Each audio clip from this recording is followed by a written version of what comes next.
په بازار کې دوه قسمه خلک داسې دي چې هغوی پیسې خو ګټي کاروبار کوي خو دا پیسې هغوی دپاره جایز نه دي دا پیسې هغوی دپاره حلال نه دي پکې ورباندې هغه خلک دي چې د روډ په غاړې ناست دي یا په مارکیټونو کې ناست دي خپلې مخې ته کمپیوټر یا لیپټاپ کې دولی وي خلکو ته ګانې باجانې په ممریکټو کې اچوي یا په موبایلو کې اچوي د هغې په بدل کې پیسې اخلي نو دا پیسې دوی دپاره حلال نه دي دا حرامې دي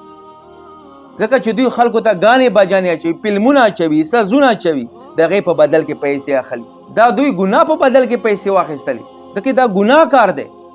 دا یو لوی ګناه دی دا څوک چې ګانې باجانې فلمونه اچوي خلکو ته نو دا ډبل ګناه کوي یو خو دی چې ګانې باجانې ورته واچولې دی ګناه کار وکړو بیا چې کله دا خلک د ګانې باجانې د فلمونه ګوري واوري د هغوی ګناه هم د دې په عملنامې کې لیکلی شي زه کله کله بازار ته لاړ شم نو دغو خلکو باندې زما نظیر پرېوځي دغه ځوانان په نمبر کې ورته ناست وي خپلې ممریکټې ورته روبستلې وي وایي ده کې ما ته ګانې باجانې واچوه فلمونه واچوه بعضې وخت کې معزز خلک هم زه هلته وګورم ښه په سنتو برابر وي خو ممریکټ به ویل کړي وایي جي ده کې بیا هغه سامان واچوه دویم قسم هغه خلک چې د هغوی څه کوي دي یعنې نایان دي خلکو دپاره ګیرې خیریي په ګیرو کې شټیلونه کوي د نبي علیه صلات وسلم سنتو پورې ټوکې کوي دا ټوکې دي که نه چې دلته یې وخري او دلته یې پرېږدوه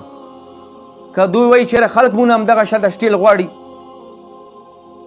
نو ته یې ورته ولې کوې هغه خو خود په ګناه کې مبتلا دی چې تا هم ځان سره په ګناه کې مبتلا کوي نه کم لیان چې خلکو دپاره ګیرې خیري په ګیرو کې شټیلونه ورته کوي د نبي علیه صلات وسلم دا سنت مبارک کټ کوي او د متیازو په ویالې کې غورځوي او دې په بدل کې پیسې اخلي دا پیسې هغوی دپاره جایزه